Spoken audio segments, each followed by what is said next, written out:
What if I told you that the very thing keeping you poor, anxious, and unfulfilled is not lack of opportunity, not lack of education, not lack of connections, but your own habit of overthinking?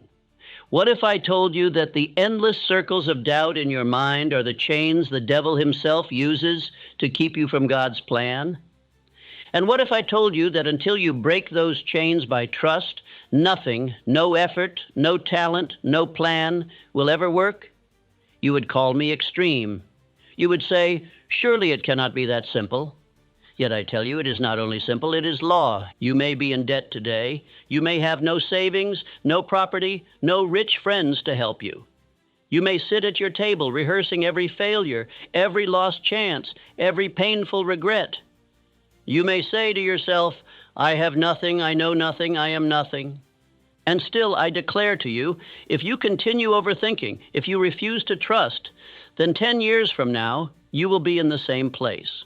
Only poorer, older, more bitter, and more ashamed. Because overthinking is not thought, it is fear in disguise. It is paralysis dressed up as caution. And fear is the tool of a man-made devil. But here is the mystery. There is a way out. There is a law that will free you. I will not hand it to you in a single phrase, because if I did, you would dismiss it as too obvious, too simple. I will walk you into it step by step until you cannot escape the truth. By the end of this speech, you will know not only why you must stop overthinking, but how to trust so completely in God's plan that your life will begin to move with a force you never imagined. Do not make the mistake of drifting through these words as entertainment. If you listen half-heartedly, if you nod in agreement but never act, you will gain nothing. You will walk away as you are, still bound, still circling, still wasting years. This law does not honor the lazy. It bows only to the definite, to the one who decides to trust completely. Think of it. Why does one man remain poor and anxious all his life, while another, with no greater talent, rises to wealth and peace? Why does one family remain trapped for generations, while another breaks free and builds a legacy? It is not chance. It is not fortune. It is trust.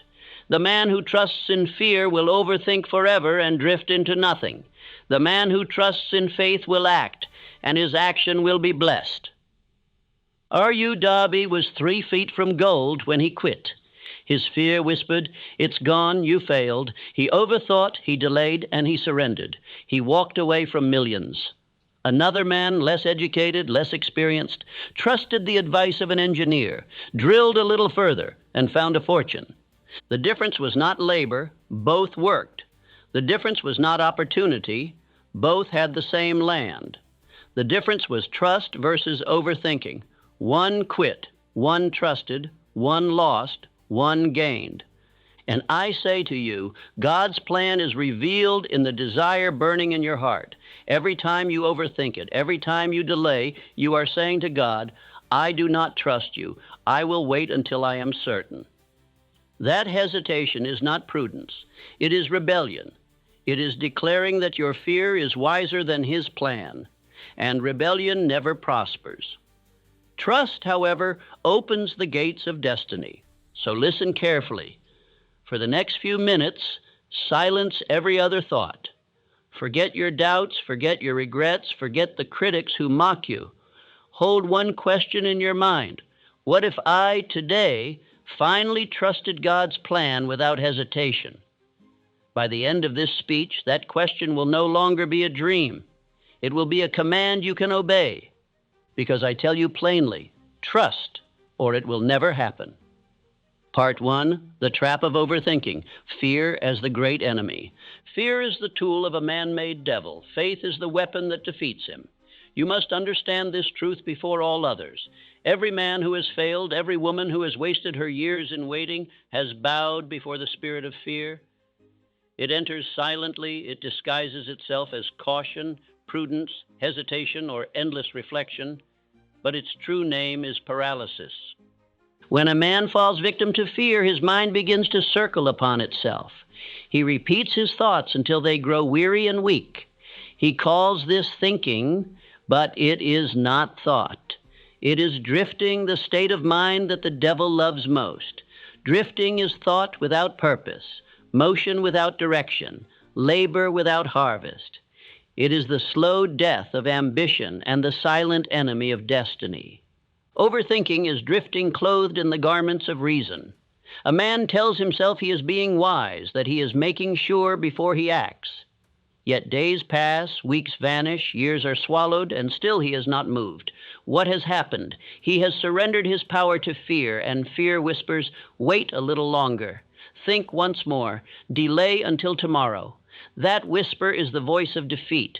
Every overactive thought that leads nowhere has its roots in one of 6 fears: the fear of poverty, the fear of criticism, the fear of ill health, the fear of loss of love, the fear of old age, and the fear of death. These 6 phantoms have ruled the minds of men for centuries. They are the ghosts that stop the dreamer, the chains that bind the strong, the silent poison that steals the days of the hesitant. The fear of poverty whispers, "What if you fail and are left with nothing?" The fear of criticism hisses, "What will they say if you dare to step out of the common line?" The fear of ill health convinces you that your body is too weak for great tasks. The fear of loss of love frightens you into submission to please others. The fear of old age tells you it is too late to begin. And the fear of death asks, "Why strive when all must end?" These fears, when allowed to lodge in the mind, breed overthinking. The man sits at his table with pen in hand and plan in heart, but he delays. He repeats to himself all the reasons why he must wait, why the time is not right, why the path is not clear. The hours pass, the opportunity departs, and he remains where he was. He calls it careful thought, but it is fear in disguise. Consider the story of R.U. Darby, who joined his uncle in the Colorado gold rush. They struck a vein of shining ore and believed themselves rich. They worked with zeal, shipped their first loads, and dreamed of fortune. Yet soon the vein disappeared. They drilled and drilled, but the gold seemed gone. At last, weary and defeated, they sold their equipment to a junkman and returned home, believing all was lost. But the junkman sought expert counsel. A mining engineer examined the land and discovered that the Darbys had stopped drilling a mere 3 feet from the richest vein. The junkman resumed the work and took millions from the very earth that Darby had abandoned. What robbed Darby of fortune? Not lack of labor, not lack of desire. It was overthinking, born of fear, that convinced him to quit just before triumph. Darby learned his lesson. He later entered the insurance business and vowed never again to stop because men said no. He sold over $1 million in policies each year because he remembered that gold lost through fear could be regained through persistence. But how many men never recover? How many end their lives haunted by what might have been, all because they feared to trust, feared to act, feared to believe? Fear is cunning. It disguises itself in the language of prudence. It whispers that someday will be the right day. It convinces men that they must be absolutely certain before they take one step forward. But no man can see the entire path before he walks. God reveals the way by degrees.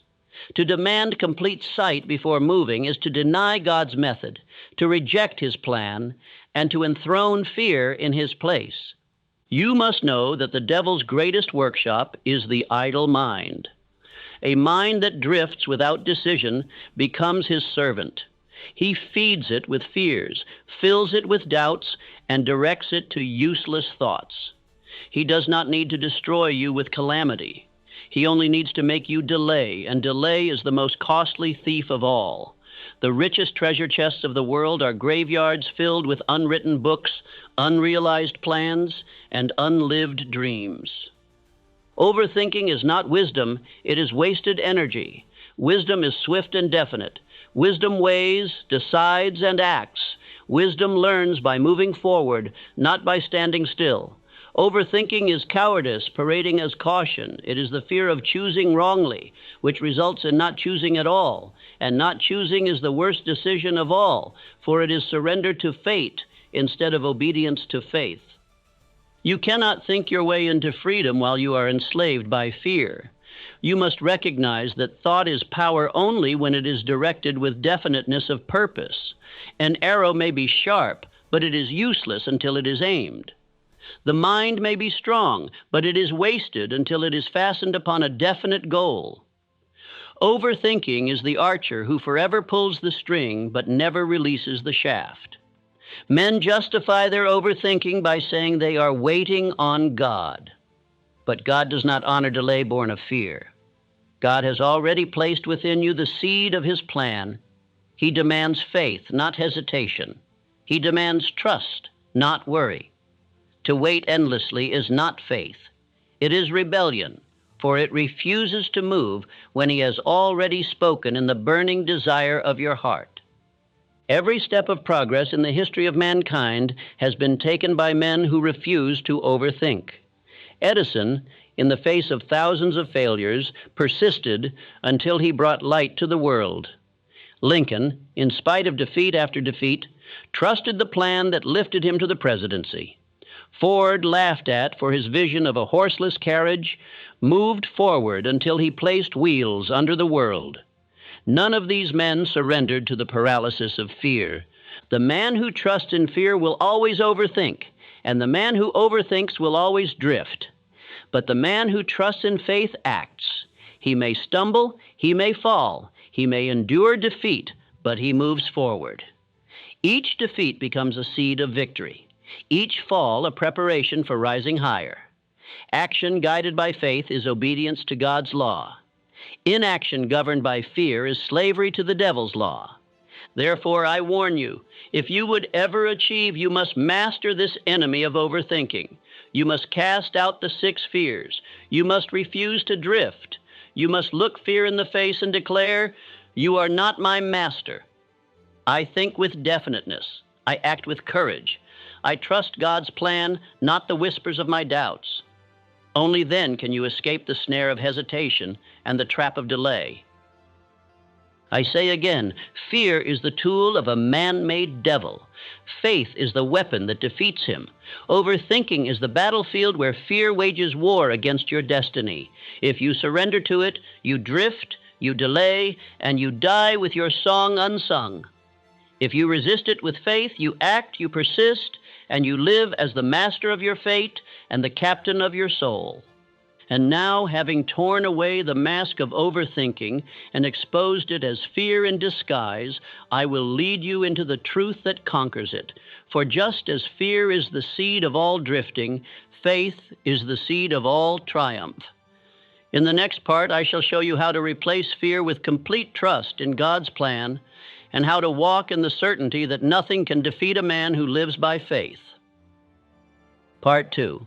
Faith, the medium of all miracles. All achievement begins with burning desire, but only faith makes desire real. Desire is the spark that lights the fire. Faith is the oil that keeps it burning until the flame becomes a blazing inferno. Without faith, desire is a dream that fades with the morning sun. With faith, desire becomes substance, reality, and fortune. Faith is the medium of all miracles. Faith is not a vague hope, nor a timid wish. Faith is a state of mind, definite and commanding. It is the confident assurance that what you seek already exists in the unseen, waiting for your claim. When a man believes with burning intensity, infinite intelligence bends the very forces of the universe to bring him the substance of his thought. Faith is the law that links man to God. When I speak of faith, I do not mean idle belief. I mean faith as a living power, a spiritual law as exact as gravity. It cannot be bought.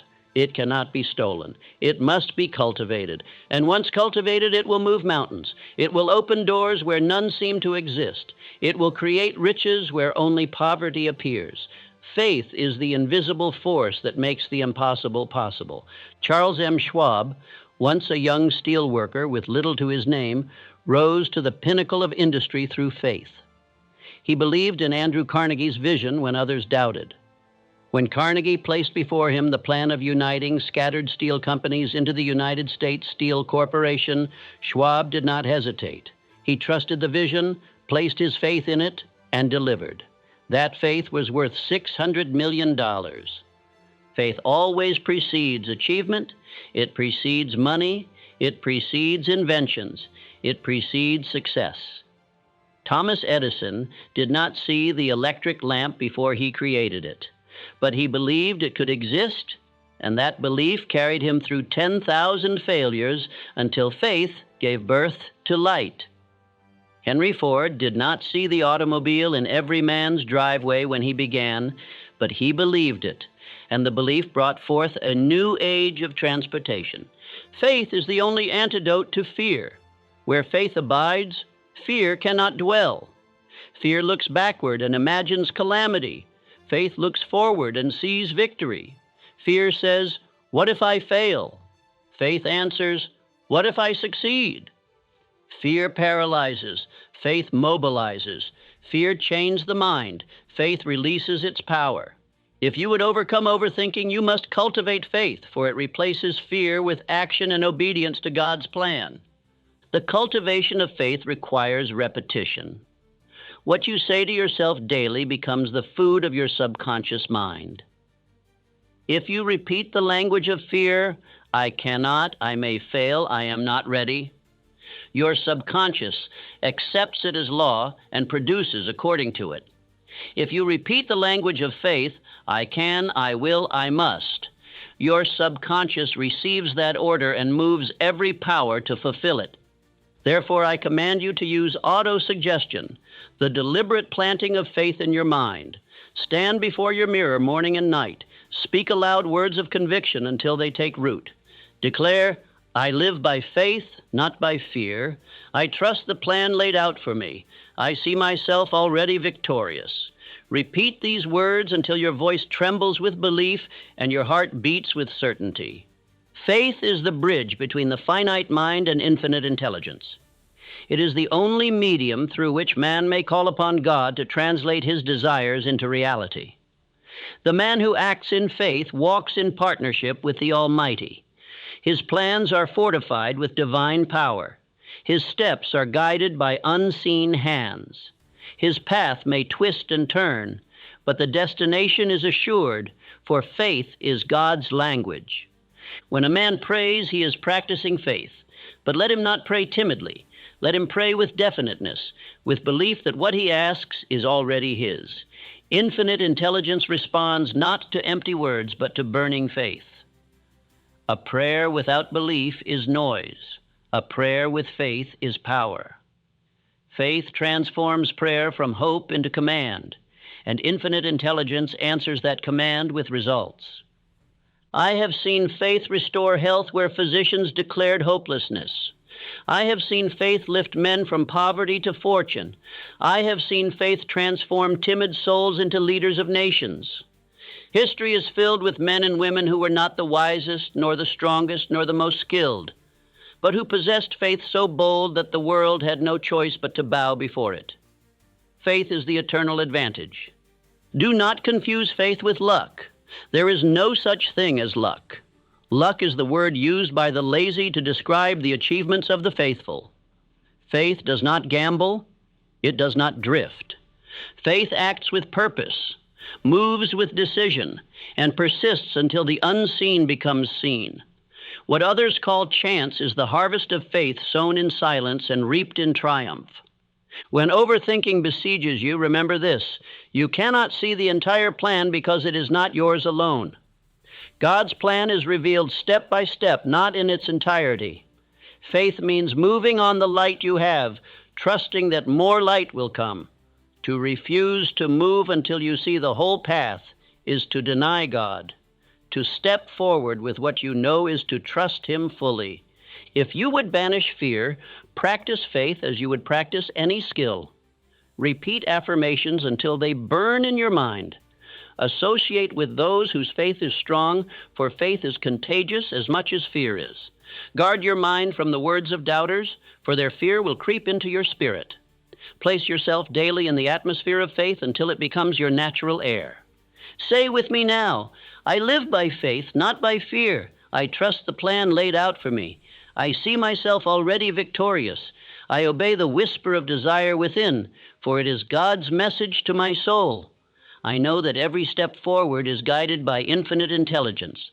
I refuse to overthink, for I believe. I refuse to doubt, for I trust. I refuse to drift, for I am definite. Faith is the most practical of all laws. It is not a mystery, though it is unseen. It is as real as electricity, as exact as mathematics, as certain as sunrise. It yields to him who obeys its conditions: definiteness of purpose, repetition of belief, association with faith-filled minds, and action without hesitation.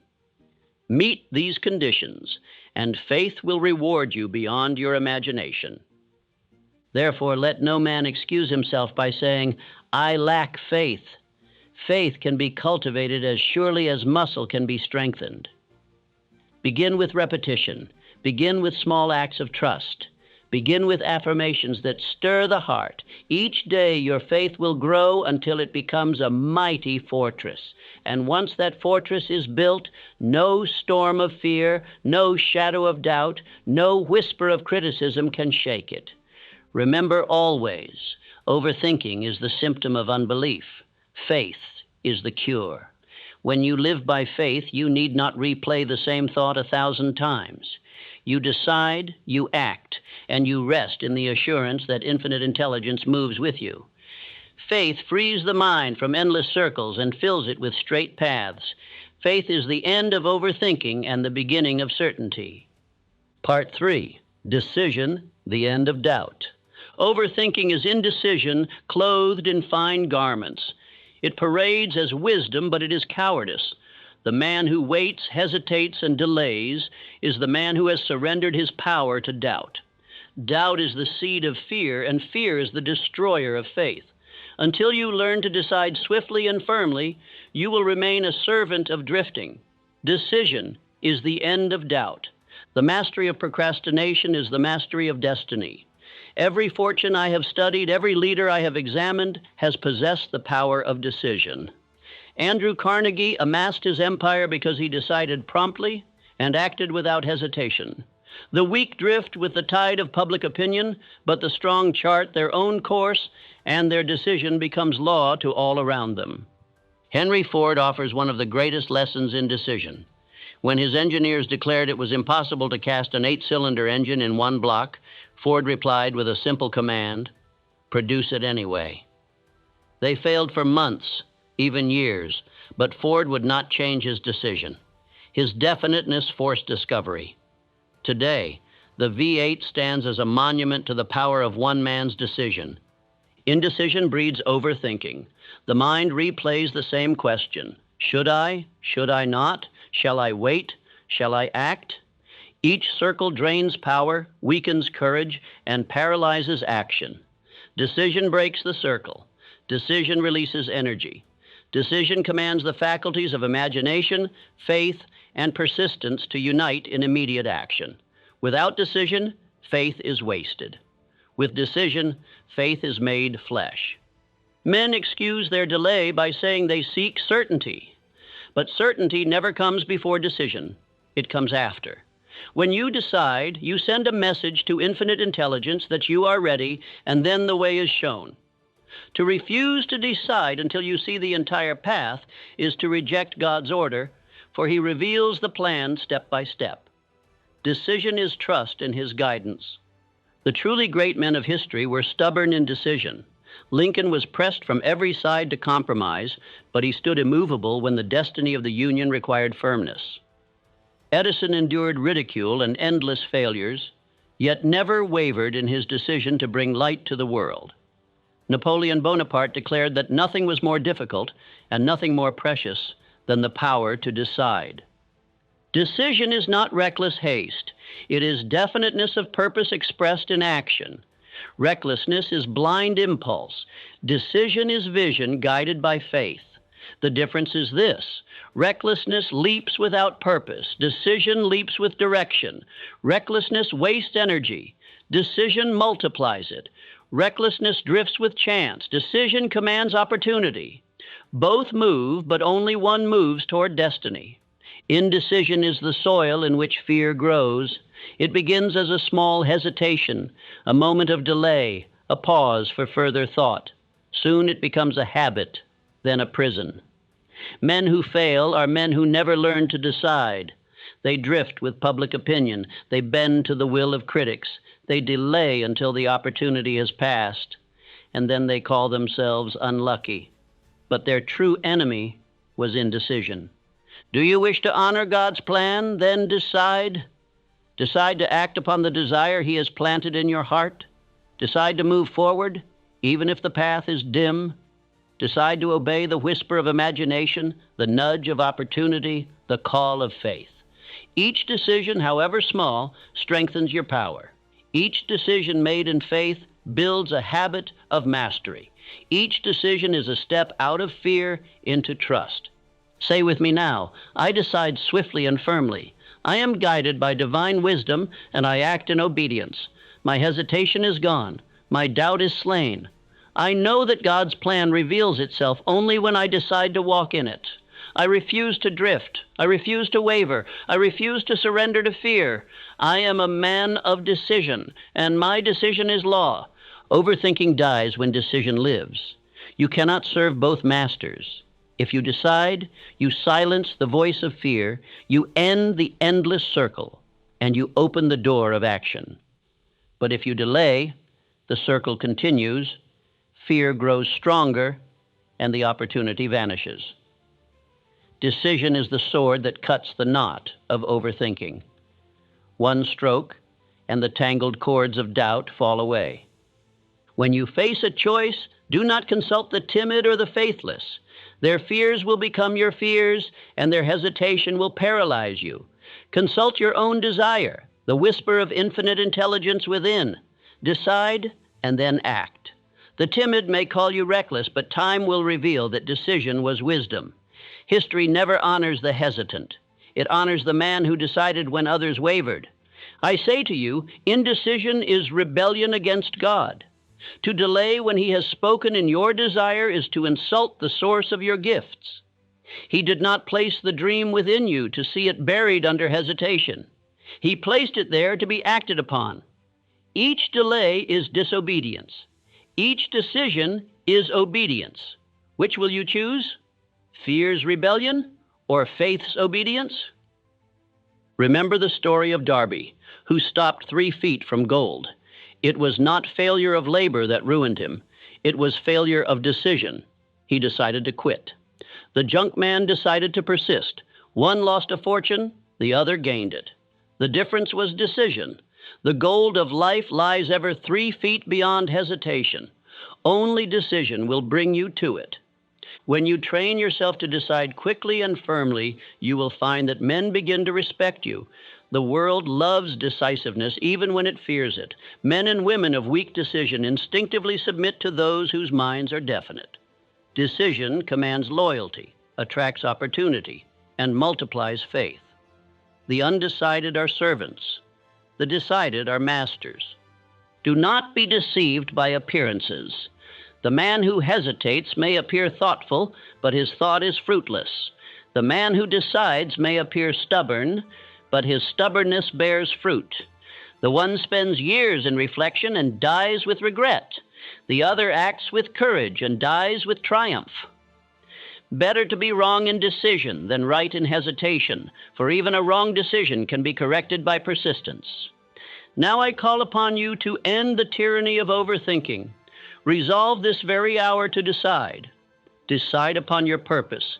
Decide upon your plan. Decide upon your path. Write it, speak it, and act upon it. Do not look back. Do not waver. Do not explain yourself to doubters. Once decided, cling to that decision until time and effort prove it wise. This is the habit of all who rise to greatness. And now, having established decision as the cure for doubt and the slayer of overthinking, I must lead you further. For decision alone is not enough. Every man can decide for a moment. Only the strong persist.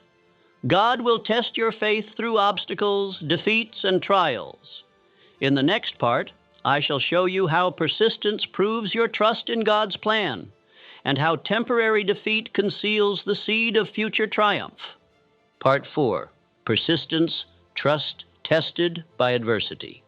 Temporary defeat is never permanent failure. It is only the seed of future triumph. Yet most men, when faced with defeat, surrender.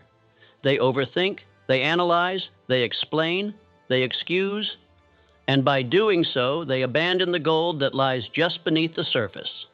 The man who persists knows that God plants treasures behind trials. The man who quits proves that he never trusted. Persistence is faith in action. It is the visible proof that a man believes in his purpose, his plan, and his God. Without persistence, decision is weak, faith is fleeting, and desire is shallow. With persistence, even the smallest flame of faith becomes an eternal fire. Persistence is the bridge between decision and destiny. It is the refusal to stop when defeat stands in the way. Consider Thomas Edison. He dreamed of a lamp that would harness electric power and bring light to the world. He failed once, twice, 10 times, 100 times, 1,000 times. In truth, he failed more than 10,000 times. But each failure was not an end. It was instruction. His persistence was so unshakable that it forced the universe to yield. At last, the lamp glowed and the world was changed forever.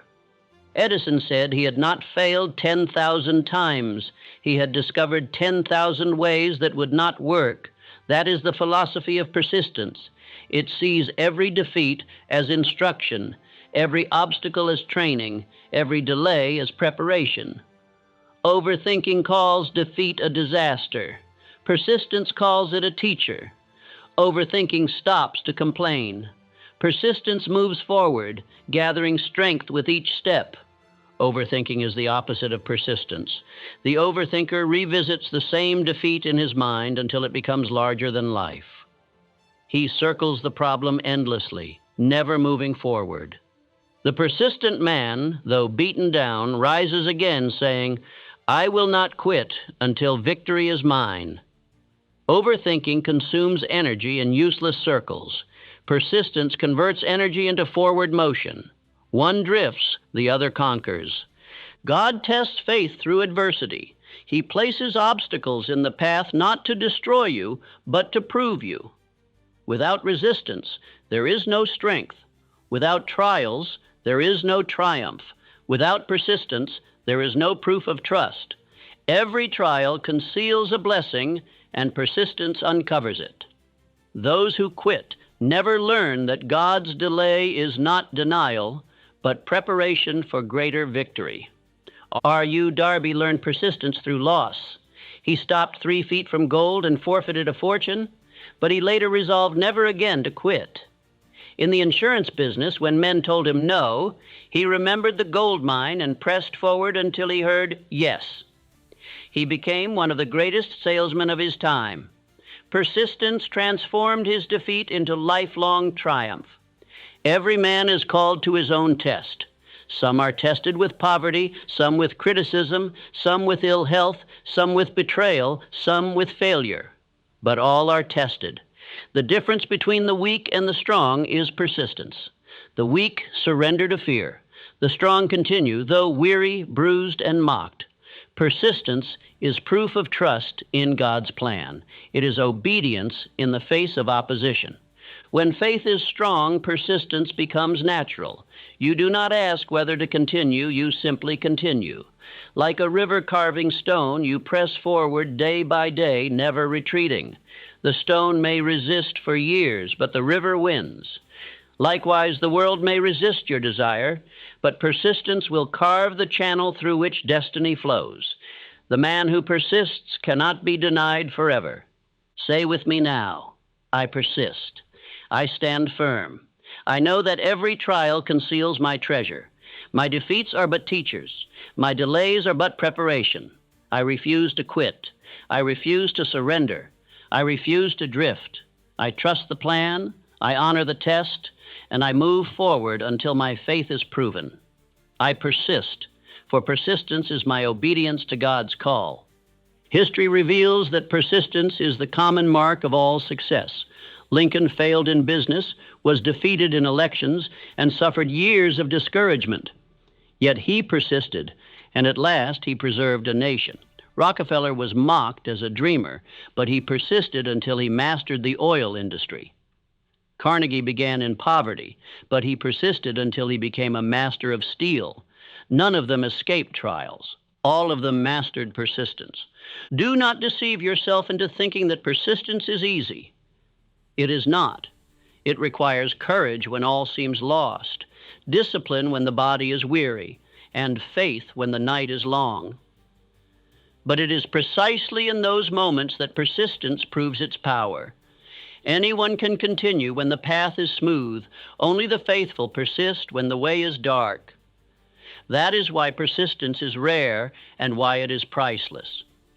Overthinking tempts you to stop and wait for perfect conditions. Persistence demands that you act now with what you have. Overthinking tells you to gather more information. Persistence tells you to use the information you already possess. Overthinking asks, what if I fail? Persistence answers, what if I succeed? Overthinking paralyzes. Persistence liberates. The two cannot live together in the same mind. When you feel the sting of temporary defeat, do not linger in self-pity. Rise, for each fall is a lesson. Do not rehearse the pain in thought. Rehearse the victory in faith. Say to yourself, this defeat is not permanent. This obstacle is not final. I persist, for behind this trial lies my triumph.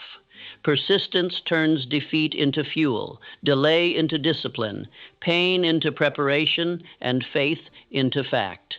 Every persistent act strengthens your character. Each day you persist, you become more definite, more courageous, more disciplined. The muscles of faith grow with each act of endurance. Soon persistence becomes habit, and habit becomes character, and character becomes destiny. The man who persists daily in small things will be unshakable when great trials arrive. Persistence is built like a fortress, brick by brick. Let no man excuse himself by saying, I lack persistence. Persistence, like faith, can be cultivated. Begin by finishing small tasks. Begin by refusing to quit when discomfort arises. Begin by standing firm when criticism comes. Each act of perseverance builds strength for greater battles. Persistence is not a gift for the few. It is a choice for the many. Choose it, practice it, and it will become your nature. When you persist, infinite intelligence responds. God honors those who continue in trust. He opens doors that were shut, reveals paths that were hidden, and sends allies when all seemed lost. But he does not reward hesitation, drifting, or surrender. He rewards the man who persists, the man who proves his faith through action, the man who presses forward, though bruised and weary. Therefore I say persist. Persist when the night is long. Persist when the critics mock. Persist when the gold seems gone. Persist when the dream delays. Persist, for persistence is trust tested by adversity. Persist, for persistence is faith clothed in action. Persist, for persistence is the habit of all who triumph. Persist, and you will discover that no defeat is final, no obstacle is permanent, and no dream is impossible. Part 5, Imagination, God's Workshop in the Mind. Imagination is the workshop of the mind, where man fashions the desires of his heart into reality. Every invention, every fortune, every work of greatness began first as a thought in imagination. The house you dwell in, the book you read, the machine you use, all were once intangible pictures in a man's mind before they became substance. Imagination is God's gift to man. There are two forms of imagination, synthetic and creative. Synthetic imagination rearranges old ideas into new combinations. Creative imagination receives new ideas directly from infinite intelligence. The one is built from memory. The other is whispered by God Himself. Both are sacred, but creative imagination is the greater, for it opens the door between the mind of man and the wisdom of the Almighty. Trusting God means receiving His plan through imagination. You may not hear His voice in thunder or see His hand in fire, but you can receive His message as an idea, a vision, a sudden certainty. When you pray with faith and meditate with purpose, infinite intelligence plants seeds in your imagination. To ignore these seeds is to insult the giver. To trust them and act upon them is obedience to divine law. Consider Guglielmo Marconi. He dreamed of harnessing the invisible forces of the ether to send messages without wires. His friends thought him insane and had him committed to an asylum. Yet Marconi's faith in his imagination did not falter. He trusted the vision God had given him. Soon the radio became a reality, linking the world and proving that imagination guided by faith is truth, not fantasy. The Wright brothers, bicycle mechanics with little schooling, dreamed of a machine that could fly. The world mocked. Learned men declared it impossible. Yet the Wrights believed the vision in their imagination more than the voices of doubt. They acted upon it, persisted through failures, and at last soared above the sands of Kitty Hawk. Their imagination, joined with faith, lifted mankind into the sky. Overthinking kills imagination. It drowns the whisper of infinite intelligence in the noise of doubt. The man who insists on analyzing every risk, questioning every step, and rehearsing every fear suffocates the very faculty through which God speaks. Imagination cannot bloom in the soil of fear. It requires faith, silence, openness, and obedience. To overthink is to choke the seed. To trust is to water it. Say with me now, my mind is God's workshop. I receive His ideas and turn them into deeds. I trust the visions He gives me. I do not dismiss them as foolishness. I do not bury them under fear. I see them as instructions, blueprints of my destiny, drawn by the hand of infinite intelligence. I act upon them with courage, knowing that they are my guidance. Every fortune I have studied began with imagination. Edwin C. Barnes imagined himself a business associate of Edison. He had no money, no connections, no experience, but his imagination was so vivid that he saw himself already in partnership. He acted, persisted, and at last his imagination became fact. Imagination gave him direction. Faith and persistence gave him reality. Imagination must be definite. A vague wish is nothing. A clear picture, impressed upon the mind and repeated with faith, becomes a magnet. The subconscious accepts it. Infinite intelligence blesses it. An opportunity arises to fulfill it. But the picture must be specific. Do not say, I desire wealth. Say, I imagine myself possessing $50,000 by this date through this service. Then act. God has given you imagination not to waste on fear, but to use for creation. Yet most men employ it against themselves. They imagine failure, poverty, illness, ridicule. They build pictures of calamity until fear becomes reality. They are faithful to their fears. You must reverse this law. Imagine riches, health, love, victory. Be faithful to these visions, and they too will become reality. The power of imagination explains why persistence is possible. When the path is dark, imagination paints the light ahead. When defeat arrives, imagination pictures victory.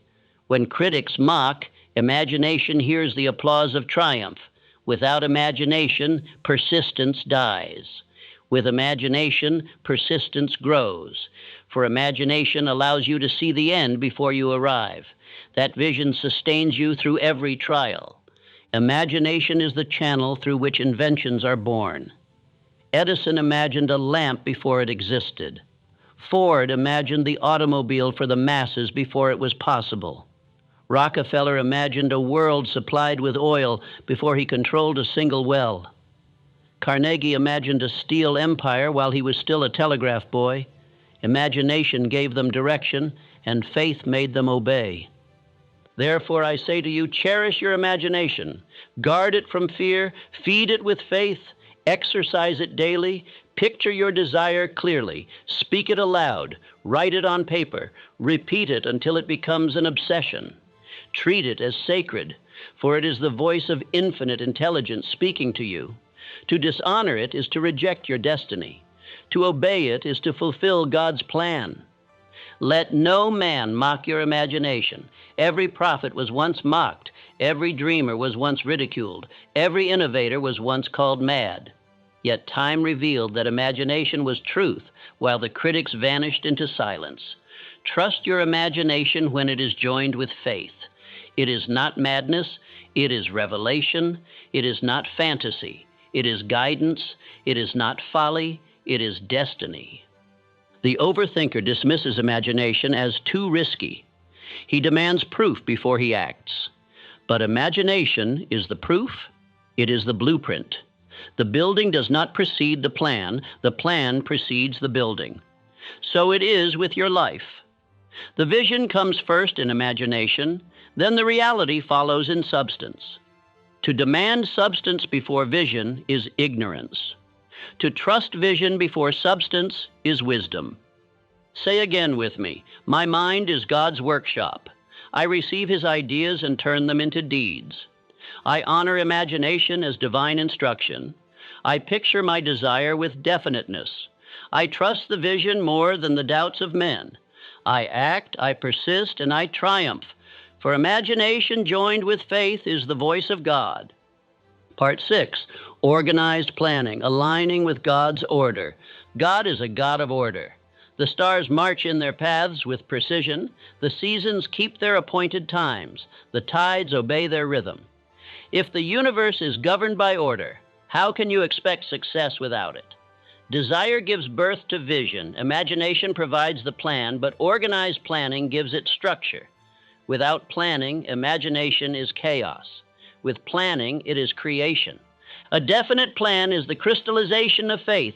It transforms vague vision into specific action.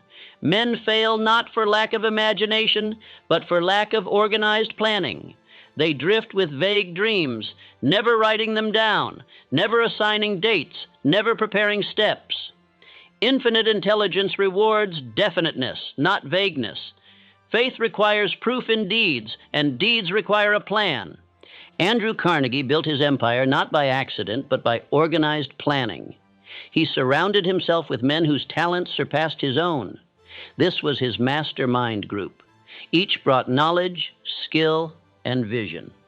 Carnegie directed, but together they planned with precision. From those plans came steel mills, railroads, and fortunes. Without organized planning, even Carnegie's vision would have withered. The mastermind is the highest form of organized planning.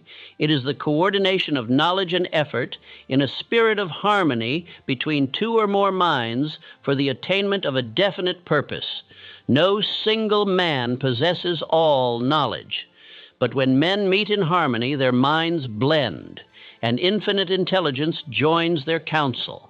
Thus, plans are created that no man alone could conceive. If you would honor God's order, form your mastermind. Choose men and women of faith, courage, and skill. Meet with them regularly. Share your definite purpose. Draw upon their strength.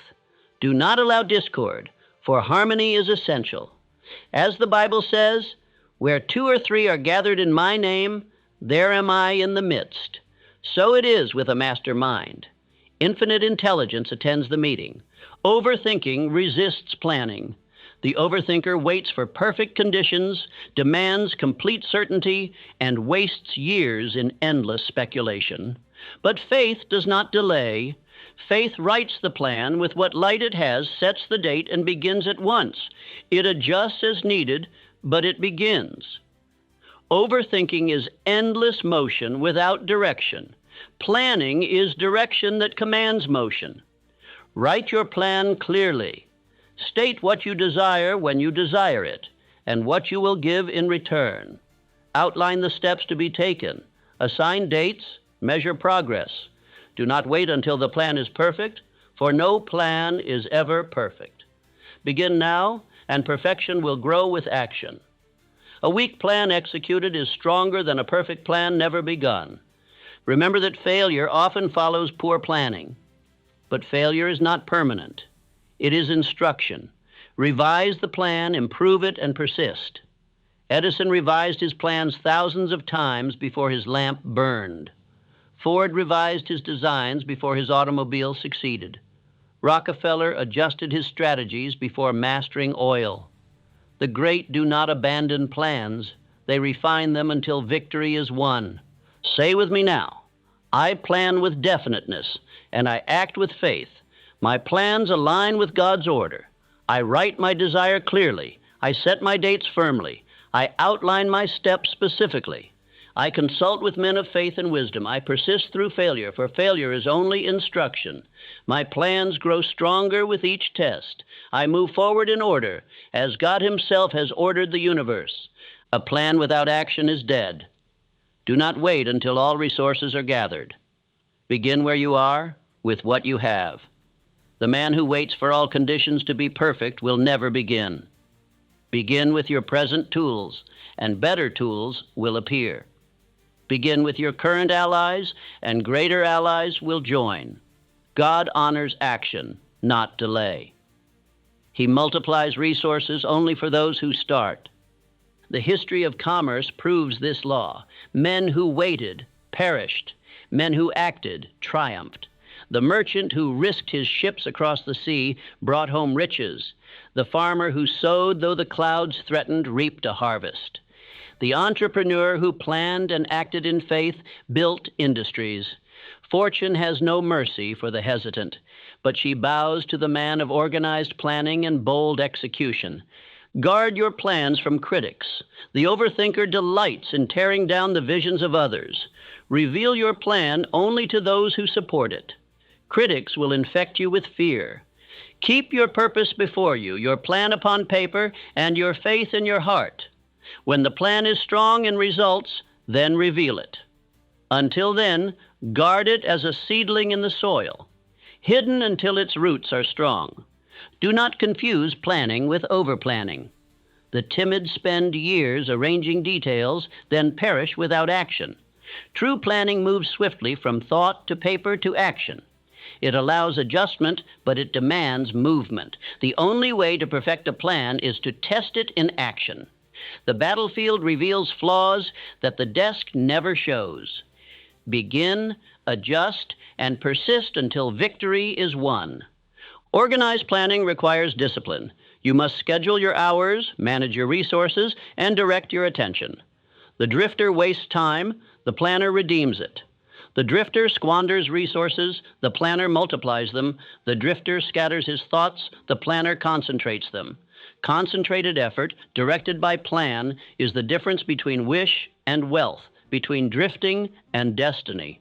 Remember that God blesses order. He rewards definiteness. He does not favor vagueness. He does not honor endless waiting. He reveals His plan step by step, but He requires you to write it, to commit to it, and to move upon it. To overthink is to dishonor His law. To plan and act is to obey it. Trust His order by bringing order into your life. Therefore, I say, plan with definiteness. Write it, speak it, act upon it, adjust as needed, persist until it succeeds, align your plans with God's order, surround yourself with allies of faith, guard your purpose from critics, and act without delay. Then watch as infinite intelligence multiplies your efforts, opens doors, and brings results greater than you dreamed. Part 7, the subconscious mind and infinite intelligence.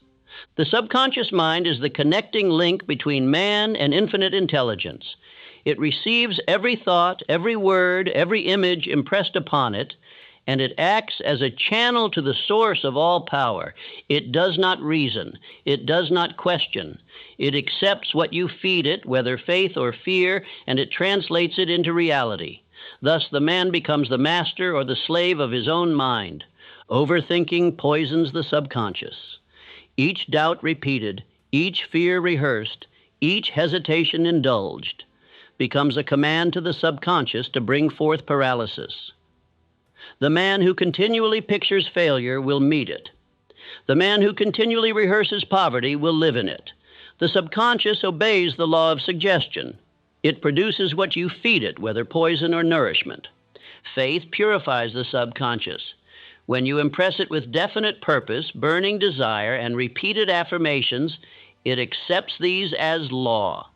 It then connects with infinite intelligence, drawing upon wisdom, opportunity, and power far beyond the conscious mind.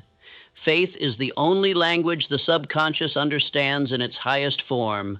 Speak to it in faith, and it will translate faith into miracles. Say with me now, I feed my mind only with faith, courage, and trust. My subconscious obeys God's law. It receives no fear, no doubt, no criticism. It receives only faith, definiteness, persistence, and trust. I guard my mind as sacred ground, planting only seeds that will yield abundance.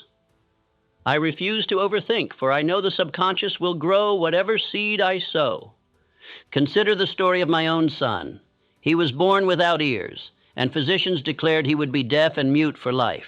Yet I refused to accept that verdict. I impressed upon my subconscious and upon his the belief that he would hear. I planted it daily through affirmations, stories, and faith. Years passed, but at last technology became the tool through which faith was fulfilled. He heard, and his life was transformed. This is the mystery of the subconscious. It does not concern itself with time. It holds the vision until conditions align. Years may pass, obstacles may arise, but if the seed of faith is planted, the harvest will come. My son's triumph was not an accident of science. It was the fruit of faith impressed upon the subconscious and held there without wavering. The subconscious draws upon infinite intelligence, which is God's universal mind. This is the source of inventions, inspirations, and flashes of genius. Edison spoke of receiving ideas in moments of calm when his mind was receptive. Lincoln confessed to being guided by impressions he could not explain. The subconscious, when aligned with faith, becomes the doorway through which infinite intelligence speaks. Guard your subconscious from the whispers of fear. Critics, doubters, and scoffers are sowers of weeds. Their words, if permitted, will lodge in your mind and grow into thorns that choke your purpose. Close your ears to them. Associate only with those who speak faith, courage, and trust. Feed daily upon affirmations. Pray with definiteness. Picture your desire clearly. The subconscious will accept no less and deliver no more than what you impress upon it. Overthinking fills the subconscious with contradictions. One day you affirm faith, the next day you rehearse fear. 1 hour you picture wealth, the next you picture poverty. The subconscious, confused by opposing commands, produces confusion in results. But when you are definite, persistent, and unwavering, it moves with power. Single-minded faith produces single-minded results. The subconscious works while you sleep. It never rests. When you retire at night, it continues to process your last thoughts. Feed it with faith before sleep. Repeat your affirmations aloud. Picture your desire vividly. Express gratitude. Then rest, knowing that the subconscious is working in harmony with infinite intelligence to bring your vision into reality. What you dream at night is often the seed of what you will live by day. The great men of history practiced this law. Carnegie impressed definiteness of purpose upon his mind until it became an obsession. Ford pictured the automobile in every home until it was fact. Edison rehearsed the image of light until it burned in reality. They were not men of chance. They were men who trained their subconscious to obey faith, not fear. Their results were the fruit of obedience to this law. Say again with me, I feed my mind only with faith, courage, and trust. My subconscious obeys God's law. I reject the whispers of fear. I refuse the poison of doubt. I choose the seed of faith. I plant it daily. I guard it carefully. I trust infinite intelligence to water it, to nurture it, and to bring forth a harvest greater than I can imagine. Prayer is the highest form of suggestion to the subconscious, but prayer without faith is wasted breath. When you pray, believe that what you ask is already yours. Speak it with definiteness. Picture it clearly. Express gratitude as though it were already done. Then release it to infinite intelligence through the subconscious. Faith-filled prayer is the seed. Action is the cultivation. Harvest is the result. The subconscious does not distinguish between riches and poverty, courage and fear, health and illness. It accepts what you impress. Therefore, be vigilant. Do not allow idle talk, negative company, or self-pity to sow destructive seeds. Each complaint is a command. Each doubt is an instruction. Each fearful word is a poison. Speak only faith, and the subconscious will obey only faith. Your greatest responsibility is to guard the gateway of your mind. If you fail here, no plan will succeed, no imagination will bear fruit, no persistence will endure. The subconscious is the soil of destiny. Sow weeds, reap weeds. Sow faith, reap abundance. This law is universal, eternal, and impartial. It favors no man, it condemns no man. It simply yields what is planted. Therefore, I command you, stop overthinking. Overthinking is double-mindedness, a sin against the law of faith. Decide what you desire, picture it clearly, affirm it daily, guard it jealously, persist until it becomes reality. Trust the process, for the subconscious connected to infinite intelligence will not fail you. Only fear can corrupt it, and fear is your choice. Faith is also your choice. Choose wisely. Part 8. Complete surrender, trust, or it will never happen. Overthinking is rebellion against divine guidance. Trust is obedience. Every time you hesitate after God has placed a desire in your heart, you are declaring that your judgment is superior to His. You are saying, I will wait until I am certain, though infinite intelligence has already spoken through your burning desire. Overthinking is disobedience dressed as caution. Trust is obedience clothed in faith. The truth is simple. God has a plan for you. It is revealed in your desire, confirmed by your imagination, guided by your subconscious, and tested through persistence. But unless you surrender fully, without hesitation, without overthinking, it will never happen. Trust is the final key. Without it, the entire structure of success collapses. With it, the gates of destiny open wide. All great leaders were guided by trust in unseen forces. Abraham Lincoln mocked and doubted, trusted that Providence had called him to preserve the Union. Henry Ford, told that his automobile dream was folly, trusted his vision and persisted. Andrew Carnegie, beginning as a poor boy, trusted the plan to master steel. Thomas Edison, surrounded by failure, trusted that light would come. They lived by trust, not fear. Fear is the devil's hypnosis. It blinds men, paralyzes their will, and leads them to drift. It whispers that the plan is too risky, the critics too strong, the resources too scarce. But faith breaks the spell. Trust in God is the awakening. It is the moment when the mind says, I will not be ruled by fear. I will act as though success is already certain. In that surrender lies freedom. Say with me now, I trust God's plan fully. I live by faith, not by fear. I obey the vision given to me. I know nothing can defeat me when I walk in trust. These words are not mere sounds. They are commands to your subconscious. They are signals to infinite intelligence. Speak them daily, and you will discover their power. Each repetition deepens your trust until it becomes unshakable. Consider this truth. When you first read a great book, you believe you understand it. Yet return to it later, and you discover truths that seemed hidden the first time. They were not absent. You were not ready to see them. How many men read Think and Grow Rich once and say, I know this, but remain poor? Only those who study it repeatedly, year after year, discover the secret, for each reading reveals more. This law applies here. You must not hear this instruction once and forget it. You must listen again and again. Each time you will hear something new. Each time you will see a truth you missed before. Each time you will discover not only more in these words, but more in yourself. For repetition impresses the subconscious, and the subconscious, once convinced, connects you to infinite intelligence. Do not trust your first hearing. Do not flatter yourself with the thought, I already know this. The man who says he knows has closed the door to growth.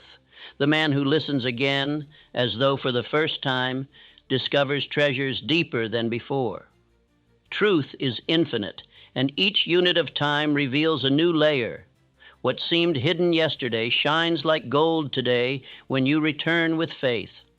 Think of the man who attends church year after year, hearing the same passages of Scripture. Each time he hears them, they strike him differently.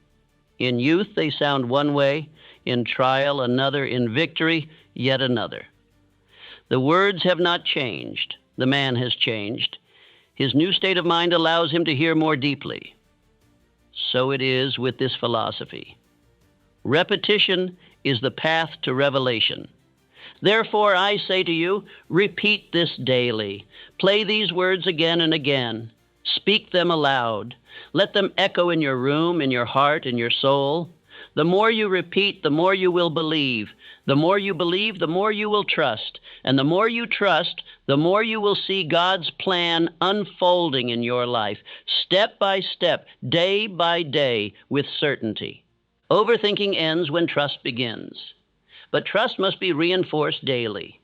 The world will try to drag you back into fear, criticism, and hesitation. That is why you must return again and again to the well of faith. Drink deeply every day. Remind yourself of these truths. Saturate your subconscious until it obeys nothing but faith.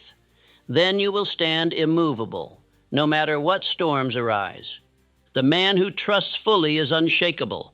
He does not drift. He does not hesitate. He does not waver. He decides. He persists. He imagines. He plans. He acts. He obeys the vision within him because he knows it is God's command. He trusts even when he cannot see. He obeys even when others mock. He continues even when defeat arrives. And in the end, he triumphs because he trusted. Now I leave you with this command: trust or it will never happen. Surrender your overthinking, your hesitation, your doubt. Replace them with faith, obedience, and persistence. Live by trust, and you will discover that infinite intelligence has been guiding you all along. Fear is slavery. Trust is freedom. Overthinking is death. Faith is life. Choose this day whom you will serve, fear or faith, doubt or trust, drifting or destiny. But do not stop here. Listen again. Read again. Return to these words tomorrow, and you will hear something you did not hear today. In a new unit of time, you will find something else in this, and something else in yourself through this. For truth is alive, and it grows with you. Each repetition is a revelation. Each return is a rebirth. Each listening is a step deeper into the life of faith. Remember always, you did not master your alphabet by reading it once. You did not master arithmetic by hearing it a single time. You repeated, you practiced, you returned until it became second nature. So it is with faith. So it is with trust. You must repeat daily until it becomes who you are. Only then will overthinking vanish, and obedience to God's plan become your natural state. Therefore, I say again, trust, repeat, return. Speak these affirmations daily. Listen again and again. Each time you will grow stronger. Each time you will see deeper. Each time you will find more in the words and more in yourself. And in that repetition lies the secret of mastery, the key to trust, and the door to destiny. Trust, or it will never happen.